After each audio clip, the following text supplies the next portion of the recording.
इस वीडियो में एक वाई ग्रुप स्टूडेंट का जो है आपको एक शॉर्ट इंटरव्यू जो है शेयर करने वाले हैं। तो दोस्तों आप इस वीडियो को पूरा अंत तक देखना, आपको यहाँ से बहुत कुछ सीखने को मिलेगा। और अगर आपका कोई भी क्वेश्चन होता है तो आप नीचे कमेंट बॉक्स में कमेंट कर देना।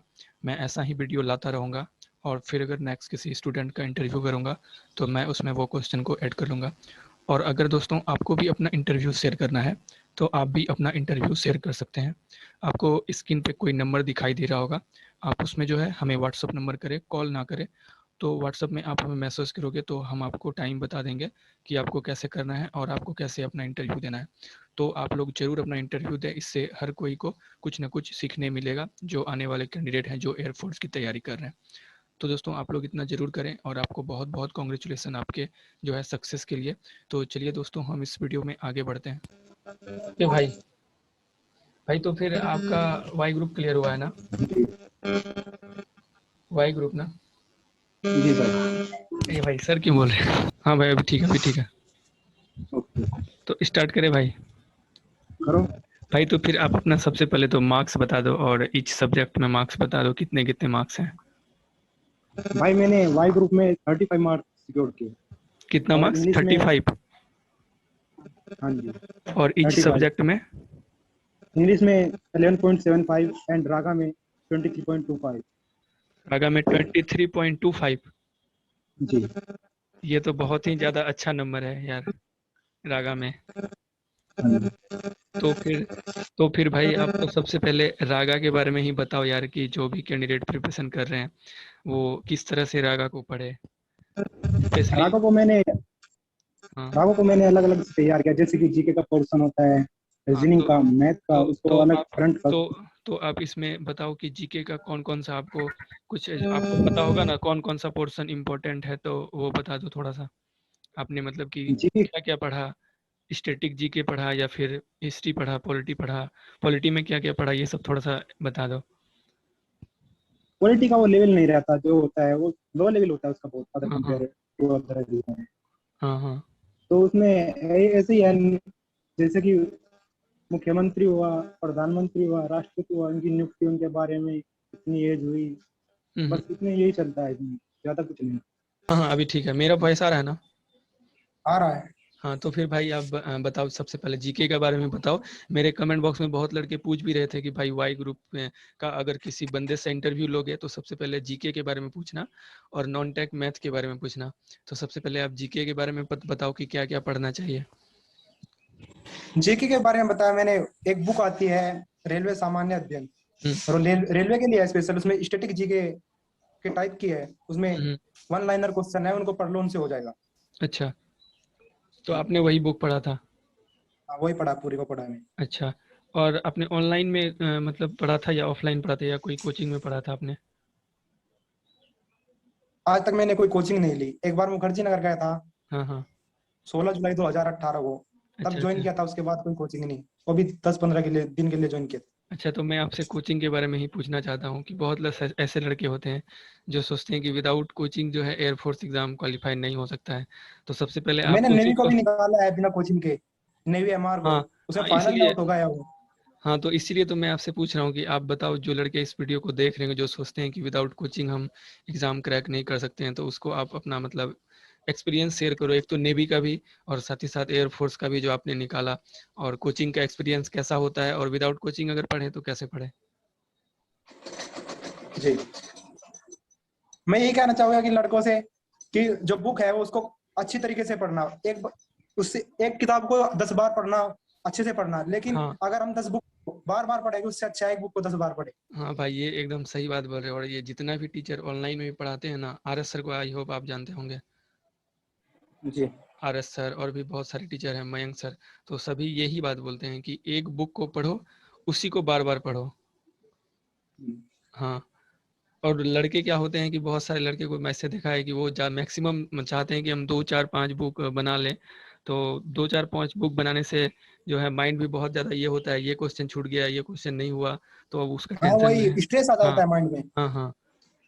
तो आपने कौन सा बुक और फॉलो किया था एक्स्ट्रा में, और जीके के अलावा नॉन टेक मैथ और के कोई बुक लिए मैंने फॉलो नहीं किया, और उससे ही सब हो नॉन गया। टेक मैथ के लिए और रीजनिंग नॉन के लिए? टेक्निकल मैथ के लिए मैं आज तक कोई बुक ही फॉलो नहीं किया, कोई क्वेश्चन लगाता था, कोई क्वेश्चन जो मैं उसी को निकाल लेता था। अच्छा आपने ऑनलाइन कोई प्रैक्टिस ऑनलाइन, सेट है। अच्छा ठीक है, तो ऑनलाइन में आपने किससे किससे पढ़ा था? और ऐसा भी आपने, आप जिन भी टीचर से पढ़े हो तो उनका नाम आप यहाँ पे बता सकते हैं कि हाँ इन टीचर से पढ़ना चाहिए, जो भी एस्पिरेंट अभी तैयारी कर रहे हैं वाई ग्रुप के। जैसे कि रीजनिंग के लिए तो दीपक सर है वाईफाई स्टडी के, अच्छा हाँ, हाँ मैं जानता हूँ उनको। उनसे ही किया मैं, रीजनिंग अच्छा उनसे तैयार किया। अच्छा अच्छा हाँ वो स्पेशली रेलवे और उसको एसएससी को पढ़ाते हैं, हाँ हाँ हाँ, उनसे तैयार किया। ठीक है, रीजनिंग उनसे आपने पढ़ा, उसके अलावा भी किसी टीचर से पढ़ा क्या? नहीं, रीजनिंग तो और किसी से नहीं पढ़ा। अच्छा, उसके बाद रीजनिंग हो गया और फिर नॉन टेक मैथ के आप कहाँ से पढ़े? उसको खुद ही तैयार किया मैं। अच्छा अच्छा अच्छा भाई, मैं एक क्लास बार नेवी के बारे में पूछना चाहता हूँ कि आपने जो पिछले बार जो अभी जो जनवरी में जो ज्वाइनिंग हुआ है 2021 में, वो वाला में आप मेरिट आउट हो नेवी में? मेरा, मैं आउट हुआ था 18 फरवरी 2020 को। अच्छा, वो फरवरी वाले बैच में 2020 में? हाँ, यानी कि फाइनल मेरिट आई थी 20 को, आनी थी 20 फरवरी को, वो 2 अच्छा दिन अच्छा, पहले अपलोड कर दी थी मैंने। मतलब जो 2019 में जो एग्जाम हुआ था वो आपने क्वालिफाई किया था हाँ, सितंबर 2019 वाला, में। जो कि हाँ, सितंबर वाला। 18 सितंबर के आसपास एग्जाम शेड्यूल था। उस 16 सितंबर। हाँ 16 से हाँ, 18 सितंबर 18। तक था। हाँ मैं हाँ, 16 से 18 पर सितंबर तक 15 एग्जाम था। 15 अक्टूबर को, 15 अक्टूबर को उसका रिजल्ट आया था, और 1 नवंबर को मेरा फिजिकल था और मेडिकल अच्छा तो देहरादून में। अच्छा तो आपने नेवी का भी एग्जाम क्लियर किया हुआ है, तो आप कौन सा स्टेट से हैं और कितना नंबर आपके आए थे? मैं उत्तर प्रदेश के बागपत जिले के एक छोटे से गांव पलडे का रहने वाला हूँ। तो भाई उत्तर प्रदेश में भी तो बहुत ज्यादा जाता है नेवी का कट ऑफ, तो आपके कितने मार्क्स आए थे? हाँ। मैंने 37.75 सिक्योर किए थे, जबकि कट ऑफ थी 39.25, final cut thirty of, thirty initial seven 33। आपको कितना मिला था? 37 पॉइंट 37.75 और कट ऑफ सिक्योर था किया था मैंने। 39, और कट ऑफ था 39। 39.25 फाइनल कट ऑफ, इनिशियल 33। अच्छा, वो आप बता रहे हो कि ज्वाइनिंग का जो फाइनल जो मेरिट निकलता है उतना उसका कट ऑफ बता रहे हो? हाँ जी। अच्छा, और एग्जाम का कट ऑफ कितना था? रिटर्न 33। रिटर्न 33। अच्छा, तो आपके कितने मार्क्स ज्यादा हो गए? अप्रोक्स 4 मार्क्स आपके ज्यादा थे, फिर भी उससे काम नहीं हाँ, बना। 4.75। तो ये आपका 30 मार्क्स थे। कौन सा अटेम्प्ट था इसमें आपका एयरफोर्स का, इस बार वाला? एयरफोर्स में थर्ड अटेम्प्ट था। ये थर्ड अटेम्प्ट था आपका? अच्छा हाँ, भाई तो, सेकंड अटेम्प्ट मैंने बर्बाद कर दिया उसकी नेवी की वजह से, क्यों मेरा नेवी अच्छा निकल गया था, मैं पढ़ा नहीं। हाँ ये बात अब होता की है बार ये, लेकिन हाँ ये बात तो होता है भाई, जब एक एग्जाम निकल जाता है तो उसके पीछे जाना पड़ता है, फिजिकल वगैरह और भी डेट्स रहते हैं मेडिकल वगैरह, तो उसमें ज़्यादा प्रॉब्लम हो जाता है। अच्छा तो फिर लेकिन अब आप, की बार कोई गलती नहीं किया, तैयार हूँ अब की बार मैं दूसरे एग्जाम के लिए। हाँ तो आप ये बताओ कि भाई आपने जो है जैसे कि देखो भाई अभी सेम सिचुएशन है, अभी जो एग्जाम होगा, अब एग्जाम कब होगा ये तो नहीं पता है किसी को भी, लेकिन जो एग्जाम होगा तो पिछले हाँ, बार का भी वही कंडीशन था, लॉकडाउन लगा हुआ था, और अभी भी वही कंडीशन है। बहुत सारे ऐसे लड़के हैं जो कि लॉकडाउन को हल्के में ले रहे हैं, सोच रहे हैं पता नहीं अभी तो एग्जाम का डेट नहीं आया है, जब डेट आ जाएगा तो पढ़ाई स्टार्ट करेंगे। तो आप उसके लिए क्या बोलना चाहते हैं? बोलना चाहता हूँ मैं कि लड़कों से अच्छे से तैयारी करते रहो, एग्जाम कभी भी हो हमें उससे कुछ नहीं लेना, हमें सिलेक्शन चाहिए तो बराबर कंटिन्यू पढ़ना होगा। अच्छा अच्छा भाई, और आपने क्या है मॉक टेस्ट भी लगाया था कहीं ऑनलाइन में, या सिर्फ बुक पढ़ के ही मॉक आपका हो टेस्ट गया? टेक्स्ट बुक पे लगाया था मैं, मॉक टेस्ट। टेक्स्ट बुक पे लगाया था आपने? तो आपका, टेक्स्ट बुक पे लगा तो रहा हूँ मैं, आपको आज भी लगा। तो आपको टेक्स्ट बुक पे लगा के कैसा लगा? मैं भी लगाता हूँ टेक्स्ट बुक पे ही, तो आपको कैसा लगा टेक्स्ट बुक लगा के? वो थोड़ा, और एग्जाम मुझे लगता है ओरिएंटेड उसका रहता तो है कि नहीं? लेवल होता है टेक्स्ट बुक को। क्या सर? टेक्स्ट बुक में एग्जाम ओरिएंटेड होता है कि नहीं, और वहां से आपका एग्जाम में काम देता है कि नहीं जो आप टेक्स्ट बुक में टेस्ट लगाते हो? टेक्स्ट बुक वो तो होता है एग्जाम में, कि हम अगर टेक्स्ट बुक पे लगा कर जाते हैं तो कॉन्फिडेंस लेवल जो होता है ना, वो हाई रहता है। वो हाँ वहाँ एकदम एग्जाम में एकदम सही जाओगे तो बोल रहे क्रैक कर दोगे। हो, एकदम सही बोल रहे ऐसा हो कोई भाई। क्वेश्चन नहीं, जीके में से तो मिल सकते हैं क्वेश्चन, हाँ हाँ भाई लेकिन एकदम, रागा और मैथ तो अलग ही आता है। हाँ हाँ ये आप सही बोले। टेक्स्ट बुक का लेवल काफ़ी अच्छा रहता है भाई, कोई भी एग्जाम हो जाए गवर्नमेंट एग्जाम, बहुत अच्छा लेवल रहता है, और उसमें अभी तो बहुत सारे क्वेश्चन भी दिए, मतलब प्रैक्टिस सेट दिया हुआ है। अच्छा, तो भाई अब आप एट लास्ट आपका फिजिकल कहाँ पे था? मेरा फिजिकल नेवी का या फिर एयरफोर्स का, एयरफोर्स का? 10 ASC बीटा अच्छा बेटा पटना, था, बिहार। बेटा था, तो भाई आप, मैं तो अपने जितना भी वीडियो मेरा भी है, वैसे सेंटर 9 ASC भुवनेश्वर है, लेकिन वो कोरोना की उससे बंद होने के कारण बीटा पर करवा दिया। हाँ हाँ, वो मैं जान रहा हूँ।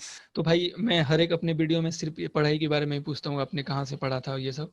इस बार मैं कुछ हट के पूछता हूँ, आप फिजिकल और जीडी के बारे में बताओ कि आपने जीडी में कैसे पार्टिसिपेट किया था। और बहुत सारे बच्चे जो है जीडी के नाम से डरे रहते हैं कि मेरे को इंग्लिश बोलना पड़ेगा, हम नहीं कर पाएंगे। तो आप अपना फिजिकल का ही एक्सपीरियंस बताओ और जीडी तक का बताओ। फिजिकल होने के बाद एसआरटी हुआ था, उसमें एक दो बंदे आउट हुए थे अच्छा। एसआरटी में। हाँ हाँ। एसआरटी इजीली हो जाता है। एसआरटी में जो होता है ना, अच्छा, आपको फोर्टी एसआरटी का फाइव क्वेश्चन एसआरटी होते का हैं। आपको एसआरटी का अगर एक या दो क्वेश्चन भी याद हो तो अगर आप बोल पाए तो। हाँ, ऐसे क्वेश्चन होता है कि अगर आप सड़क पर और बाहर जा रहे हो, आपको कोई पर्स पा जाता है, तो आप उसको क्या करोगे? अच्छा। अपने दोस्त को दे देंगे, या अपने पास रख ले लेंगे, या नजदीकी पुलिस स्टेशन में उसको तो लौटा देंगे। नजदीकी नजदीकी पुलिस स्टेशन में लौटा देंगे। हाँ हाँ, ऐसे ही क्वेश्चन देंगे। अच्छा, तो और भी एक कोई एग्जाम मिल जाता है, उसको क्या करोगे? और भी कोई ऐसा मतलब क्वेश्चन था जो कि डिफेंस से रिलेटेड हो कि हाँ आप मतलब कि कहीं जा रहे हो, और मतलब ऐसा कोई डिफेंस से हाँ, रिलेटेड कोई एक क्वेश्चन डिफेंस। था, एयरफोर्स नेवी आर्मी से रिलेटेड कोई क्वेश्चन कि आप जम्मू कश्मीर में पोस्टेड हो, ऐसा हाँ था, सिचुएशन, ऐसा कोई डिफेंस क्वेश्चन अगर क्वेश्चन आपको था। याद है तो बताइए। अगर आपके ऑफिसर आपको कठिन कार्य करने के लिए कहते हैं, तो आप क्या करोगे? ऑफिसर ऑप्शन से क्या था? शिकायत कर दोगे। हम्म हाँ, कोई ऑफिसर कमीशन ऑफिसर कहता है कि आप हम्म। कठिन कार्य करो, तो आप क्या करोगे? हाँ, ऑप्शन क्या दूसरे था भाई? अन्य ऑफिसर से शिकायत कर दोगे, मना हाँ कर दोगे, हाँ। या फिर कहोगे कि मैं इस कार्य को अपने कार्य करने के बाद करूंगा। कुछ क्वेश्चन ऐसे थे। अच्छा, तो भाई इसमें से तो तीनों क्वेश्चन में थोड़ा ये लग रहा है, तो आपने क्या इसको इसमें चूज किया था?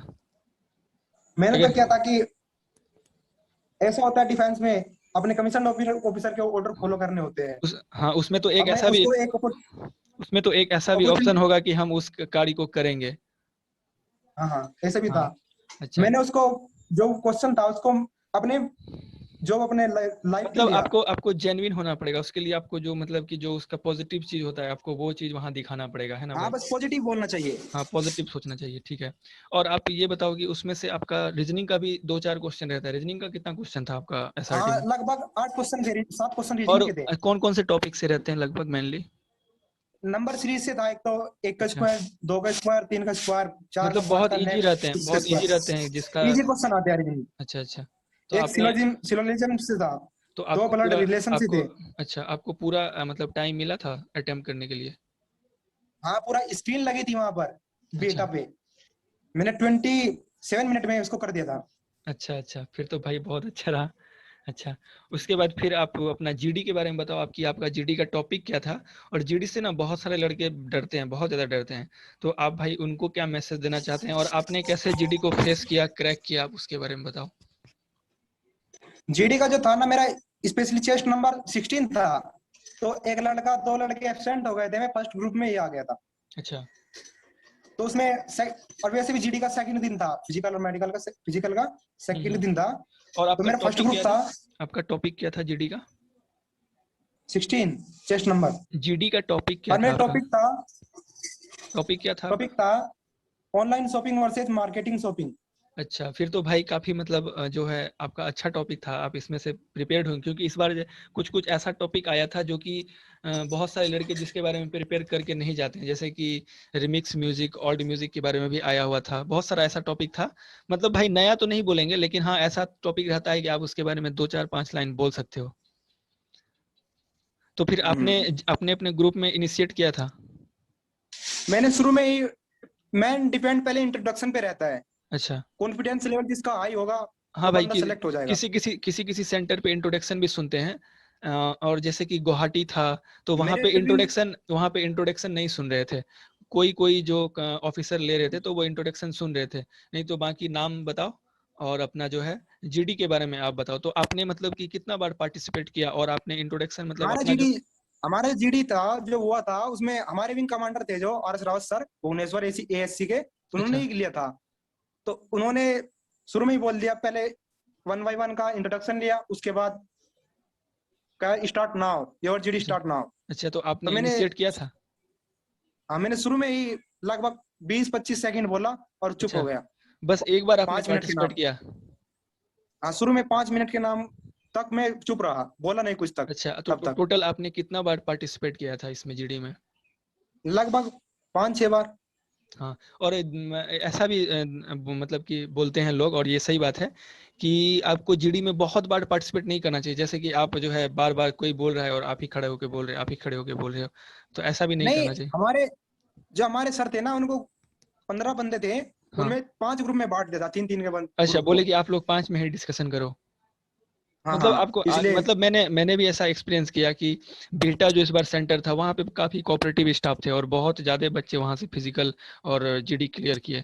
बहुत अच्छा वहाँ के मतलब कोऑपरेटिव स्टाफ थे बिहटा में, स्पेशली हाँ, मैं बहुत अच्छे थे। बिहटा के बारे में बोल रहा हूँ। अच्छा, तो भाई फिर आपका उसके बाद मेडिकल कहाँ पे था?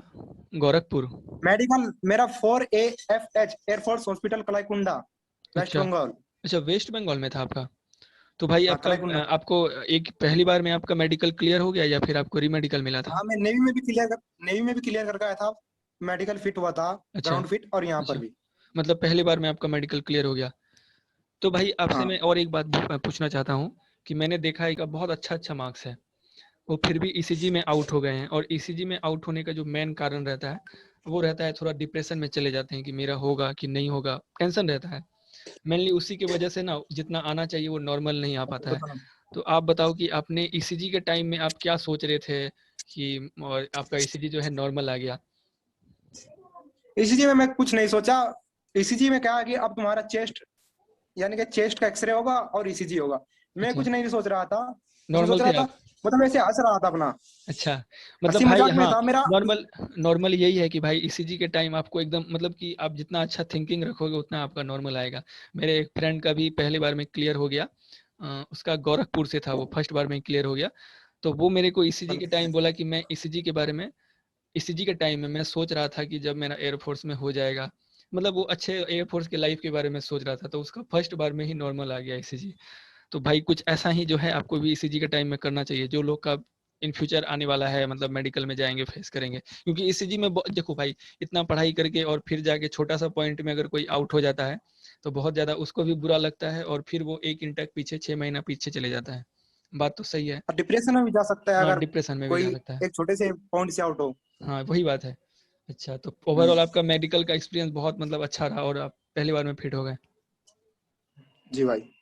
ओके भाई, फिर तो आपको बहुत बहुत कॉन्ग्रेचुलेसन। और आपको कौन सा उसमें से कुछ थैंक्स ब्रो।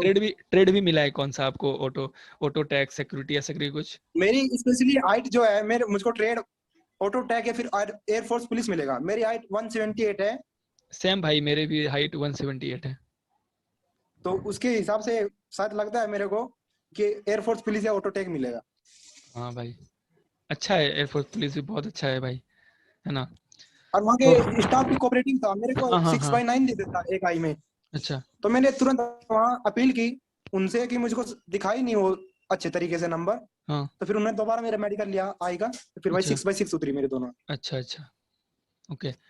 तो भाई अब एट लास्ट आप जो भी मतलब कि कैंडिडेट अभी तैयारी कर रहे हैं एयरफोर्स का, आप उसके लिए कुछ मतलब ऐसा मैसेज दो कि हाँ वो मोटिवेट हो और वो भी बहुत अच्छे तरह से पढ़ाई करे और आप ही की तरह अगले बार उनका भी मतलब सिलेक्शन हो जाए। आप कुछ मतलब बहुत ऐसा मैसेज दो, अच्छा वाला मैसेज दो। सबसे अच्छी सबसे अच्छी बात यह है कि भाई जो भी कोई बंदा या एस्पिरेंट है, तैयारी कर रहा है, वो अपने परिवार वाले से बचे। सबसे हम्म, क्रिटिसाइज जो करते हैं परिवार के ही बंदे करते हैं। एग्जैक्टली। निकालने के बाद भी क्रिटिसाइज, आगे कुछ और कहते हैं, पीछे और कुछ कहते हैं। हम्म, हम्म। उनसे बचे। पढ़ाई के बारे में और पढ़ने के प्रिपरेशन बारे के में बारे में बताओ। अच्छे से पढ़ते रहो, नॉर्मली पढ़ते रहो, ज्यादा माइंड में कुछ लाने की जरूरत नहीं है। अच्छा, ओके मजे में भाई। पढ़ो, अच्छा भाई, ज्यादा थैंक। कोई माइंड में स्ट्रेस मत लाओ। हाँ, वो सही बात है भाई, स्ट्रेस नहीं लेना चाहिए, बिल्कुल जो है फ्री माइंड से स्टडी करना चाहिए, है ना? ओके भाई, तो फिर भाई आपका जो है बहुत बहुत थैंक यू। ठीक है। Okay bro. ओके भाई, थैंक यू।